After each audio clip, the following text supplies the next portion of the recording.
Bahkan penarikan mendadak kapal induk Gerald Ford dari Angkatan Laut Zewa dari medan perang. Kegagalan memberi dukungan militer pada tentara Amerika yang lelah dan kalah di Asia Barat dan konflik internal mereka menunjukkan rapuhnya kekuatan materi para arogan. Raksasa dan monster militer yang sering dibicarakan hanyalah macan kertas yang kosong bagi angkatan bersenjata Iran. Perubahan arah kapal induk ini menuju pangkalan Amerika dan upaya untuk menghindari melewati Selat Bab al-Mandeb. Hal ini menimbulkan pertanyaan bagi opini publik dunia dan regional. Mengapa kapal induk Amerika Serikat senilai 13 miliar dolar harus takut pada beberapa kapal cepat milik pasukan perlawanan yang hanya bernilai beberapa ribu dolar? Meskipun situasi yang begitu tidak stabil dan genting juga terjadi persis dalam beberapa hari terakhir dengan kapal induk Amerika lainnya Abraham Lincoln di Samudra Hindia jelasnya.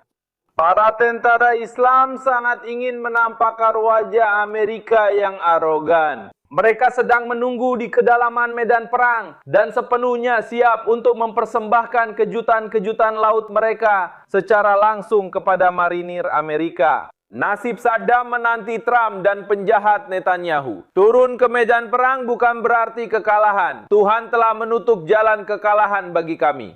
Kalian melihat dua jalan di depan kami. Keduanya terhormat bagi kami.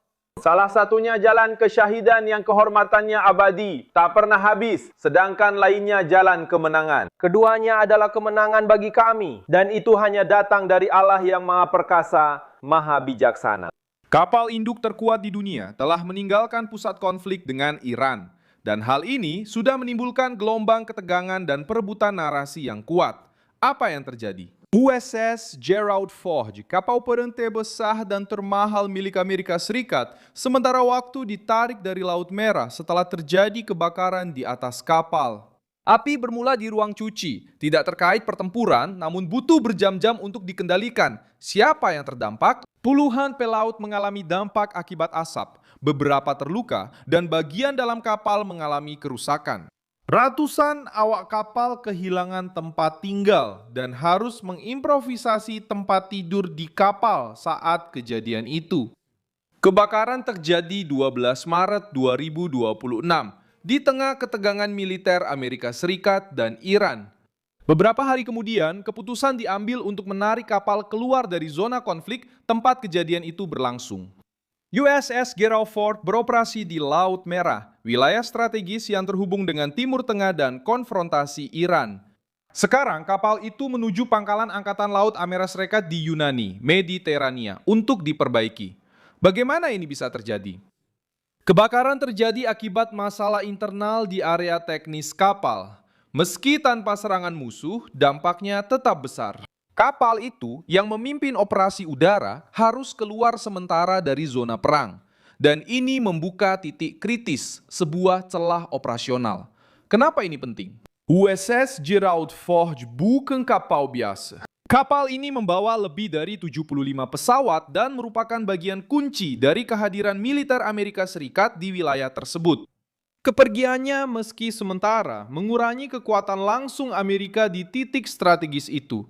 Lalu Iran bereaksi. Setelah berita itu, juru bicara militer Iran langsung memprovokasi, menyatakan penarikan tersebut membuktikan kekuatan Amerika Serikat kosong. Dia menyebut kapal itu macan kertas dan membandingkan nasib pemimpin Amerika dengan Saddam Hussein. Pernyataan itu bukan kebetulan, melainkan bagian dari strategi perang psikologis yang jelas. Iran berusaha mengubah insiden teknis menjadi tanda kelemahan militer. Inilah intinya. Apakah ini fakta atau propaganda? Sebenarnya, kapal itu tidak dihancurkan, tidak diserang, dan tidak lumpuh secara permanen. Sistem utama tetap berfungsi dan hanya dihentikan sementara untuk perawatan, jadi tidak ada penarikan karena ketakutan. Namun, dalam perang modern, persepsi sama pentingnya dengan fakta, dan Iran memanfaatkan hal ini dengan cermat. Mengubah masalah internal menjadi simbol politik. Sekarang, poin yang paling jelas dan kritis adalah bahwa hal ini dapat menyebabkan peningkatan provokasi di laut. Jika Iran ingin mempertahankan narasi ini, mereka bisa menguji batas dengan lebih agresif, terutama di Teluk Persia. Tekanan terhadap Amerika Serikat. Kecenderungannya adalah mempercepat pengiriman kapal induk lain untuk mengisi ruang tersebut dan menghindari tanda-tanda kelemahan serta risiko eskalasi.